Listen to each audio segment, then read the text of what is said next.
This could be good for me. Lately I was feeling like I need a purpose. Сәлем достар, менің тоқып үйренуге арналған каналыма қош келдіңіздер. Бүгін бізде шағын мастер-класс. Келушілердің бірі комментарийде менде круг тоқып үйретуді сұраған болатын. Уәде бергенімдей бүгін круг тоқып үйрететін болам. Қазір трикотажды жіппен тоқитын боламын. Бірақ бұл әдісті біз шнуровкамен де тоқуға болады. Видеоның басында көрсеттім қандай круг шығатынын. Оны біз интерьерный декор ретінде де қолданамыз, немесе үйімізге әдемі сән келтіріп тұратындай жаңағы чайниктің астына қоятын подставка ретінде, немесе сервировка жасағанда салфеточка ретінде де қолдануға болады. Яғни өзіңіз қалаған нәрсеге қолдансаңыз болады. Мен бұл тәсілді мынадай ватный дискке арналған корзинаны тоқыған кезде қолдандым. Бұл корзинада бізде интерьерный декор ретінде үйде әдемі көрініс береді. Бұл әдісті мен корзинаның ең бірінші бастаған кезде осы әдіспен бастаған болатын. Яғни табанын көріп тұрғандарыңыздай круг болып шығады. Шеттері өрім тәрізді шеңбермен шығады. Арасында ешқандай тесік жоқ. Осындай корзина ватный дискке арналған. Ең алдымен бізге керек трикотажды жіп және крючок и қайшы керек. Крючок менде 6 мм крючок алған болатын. Шағын қалған жіппен тоқып көрсетем. Ең бірінші алдымен бізге 1,5 метрдай жіп қалдырамыз. Ол бізде алда керек болады. Бастаймыз, жіпті осылай орналастырып аламыз. Одан кейін бастапқы жіпті, жұмыс жібін сол жағына орналастырып аламыз. Осылайынан. Одан кейін екеуін қатар жақындатқызып, крючокты алдыңғы жіптің астынан өткізіп, алдыңғы жұмыс жібін іліп аламыз.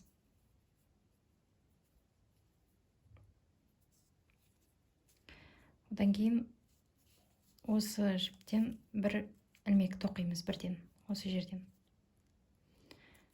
Келесі дәл осы жерден, осы кольцоға келесі ілмекті бірден тоқимыз қасына.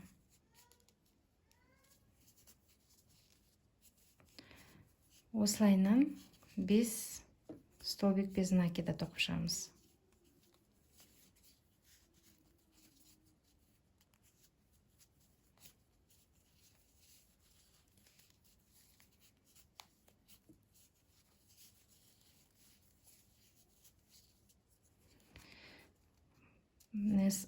Өрім 5 өрім шығу керек бізде. 1, 2, 3, 4, 5.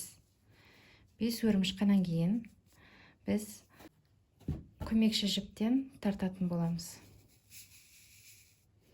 Яғни шама келгенше қатты қысып тартамыз. Тек жіп үзіліп кетпеу керек бізде.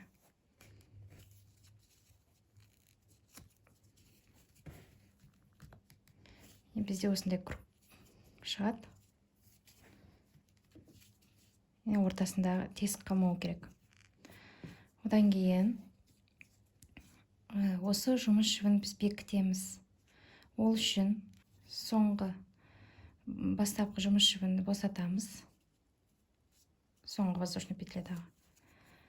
Тура осы воздушный петляны екі ілмекті көмекші жіппен тоқып жібереміз. Көмекші жіппен тоқып, көмекші жіпті мына бетіне шығарамыз. Одан кейін бізде соңғы петляда, соңғы өрімнің крючокты өткізіп, көмекші жіпті осы соңғы өрім, соңғы петлядан өткіземіз.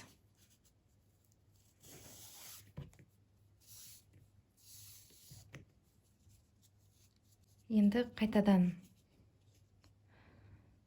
мына жерде біз соңғы өрімнің астында осы жерден дәл осылайынан өрімнің артқы қабырғасынан көмекші жіпті өткіземіз. Крайынан тартып шығарамыз көмекші жіпті. Бізде мынадай өрім қалыптасу керек сол кезде. Яғни кругқа бекітіп отырмыз біз. Енді келесі ретті қалай тоқимыз? Келесі рет көмекші жіпті мына жағына шығарып қойсыз. Енді қазір біз жұмыс жібімен тоқимыз. Бұл үшін жұмыс жібіне, жаңа көмекші жіптен аяқталған жұмыс жібіне жақын столбиктен біз ортасынан крючокты өткіземіз. Жағынан қарайсыздар, өрімнің ортасынан крючок шығу керек. Жұмыс жібін іліп аламыз да,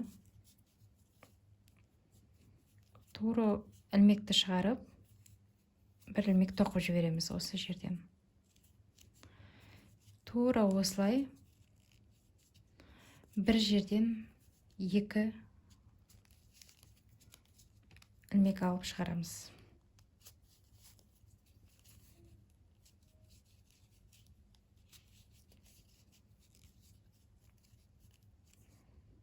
Бір жерден екі столбик без накида. Келесі столбик без накиданы мына жерде байқап отырсаңыздар, столбик болып есептеледі. Тура осы столбиктің ортасынан тоқимыз біз. Мына жерден емес, мына столбиктің ортасынан. И арт жағында тура сол екі столбиктің ортасынан шығу керек крючок. Енгіземіз. Осы жерден екі столбик без накида тоқимыз.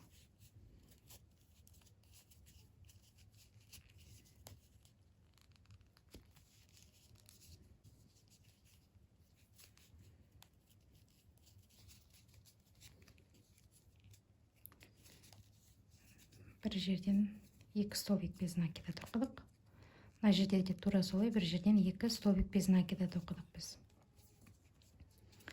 Енді келесі тура осылай біз қатарды соңына дейін тоқып шығамыз. Яғни әрбір галочканың ортасынан өткізіп, сол жерден екі столбик без накида аламыз.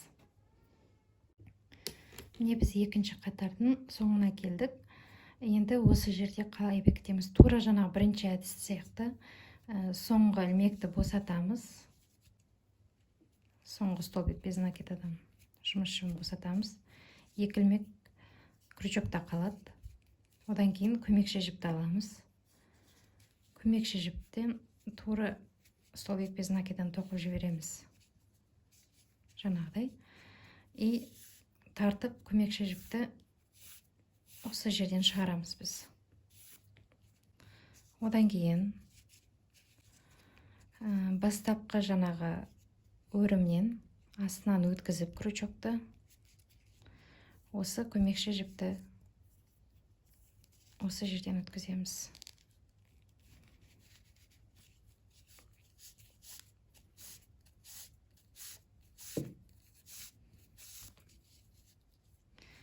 Одан кейін тура жаңағы бірінші ретті көрсеткенімдей, бастапқы өрімнің астында тұрған мынандай сақина тәрізді жерден өткізіп, өрімнің артқа қабырғасынан өткіземіз де, көмекші жіпті осы жерден іліп шығарамыз.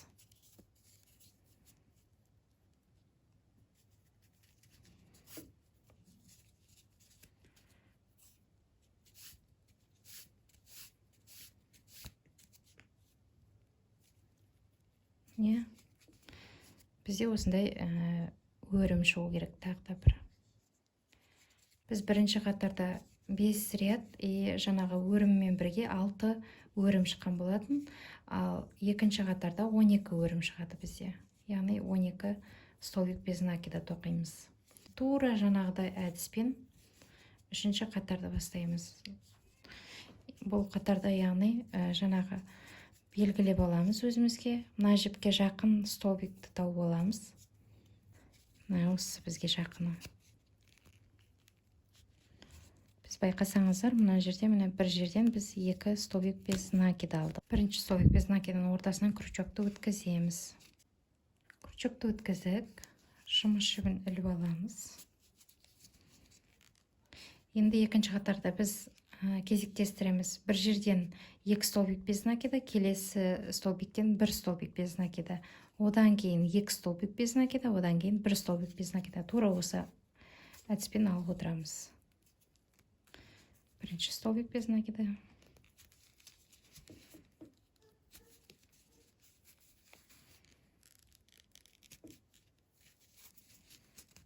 Екінші столбик без накида. Енді келесінен біреу аламыз.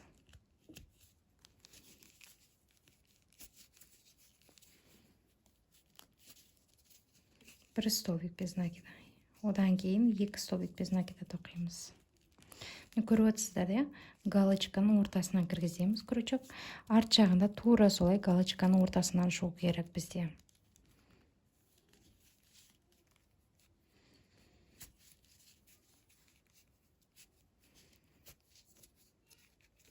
Осы жерден 2 столбик без накида тоқимыз. 1 столбик без накида.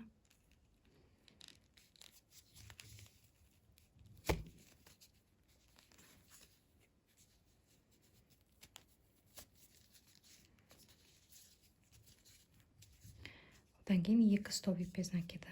Осылайынан кезектестіріп, осы қатарда тоқып шығамыз.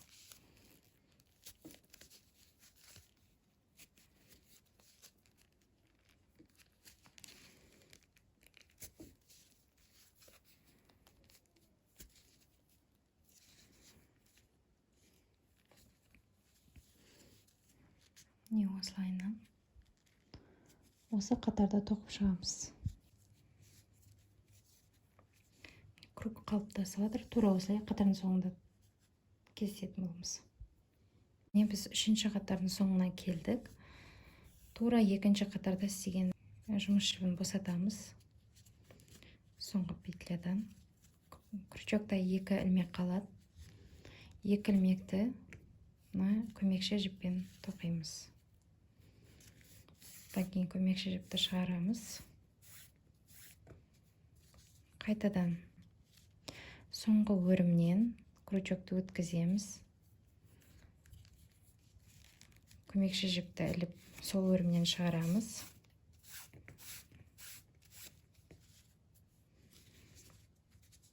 Одан кейін крючокты жұмыстың алдына шығарамыз. Жаңағыдай жартылай кольцодан және артқы қабырғасынан өрімнен көмекші жіпті шығарамыз.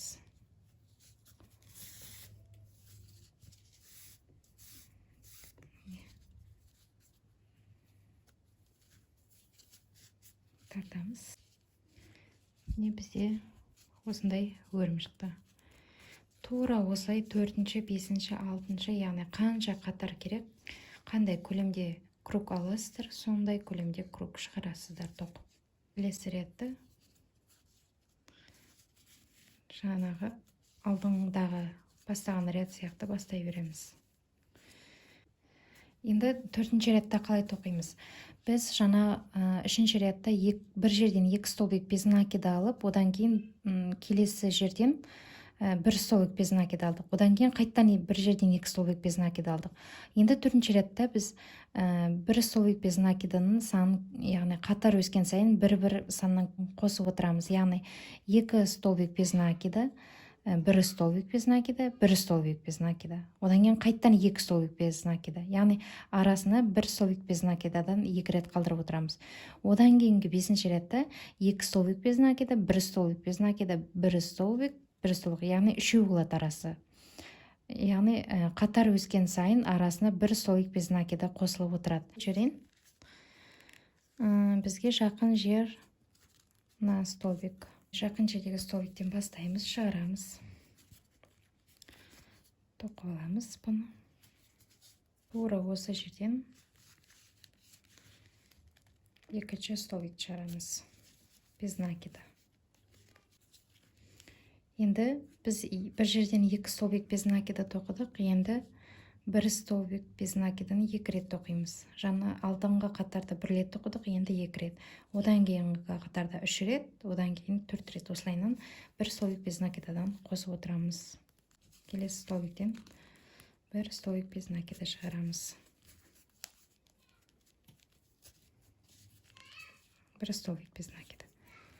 Одан кейін столбиктен қайттан бір столбик без накида.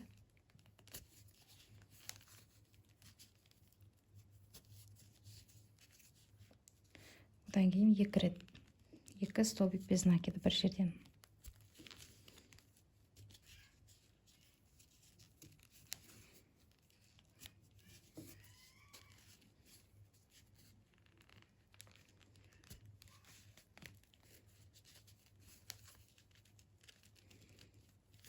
Тура осылай, осы қатарды жалғастырып тоқи береміз. Яғни арасына екеу. Яғни бізге қанша ұзындықта көлемде қажет круг, сондай көлемде арасына бір столбик без накидадан қосып тоқып отырамыз. Менде осындай круг болып шықты. Өзім қалаған диаметрге жеттім. Маған осы жетеді, ал сіздер мысалы өздеріңіз қалаған диаметрде тоқысаңыздар болады. Осындай круг пайда болады. Көріп отырғаныңыздай, әр галочканың үстіне, яғни бір галочка бір линияны алып өтеді. Осындай круг болып шығады бізде.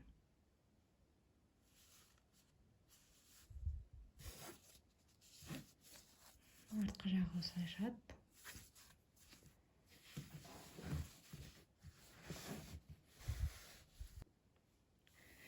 Достар, енді келесіде біз мысалға корзина или басқа да заттар тоқитын болсақ, корзинаның түбін алу жолы осылай болып келеді. Енді аяғында осы екі жіпті қиямыз да арасына жасырып жібереміз крючокпен. Достар, сұрақтарыңыз болса комментарий жазсаңыздар болады, жауап беруге тырыссам. Каналыма тіркеліп, алда өтетін әртүрлі мастер-класстарды өткізіп алмаңыздар. Менімен бірге болып осы видеоны көргендеріңіз үшін рахмет. Келесі мастер-класстарда, келесі видеода көріскенше достар. Сау болыңыздар.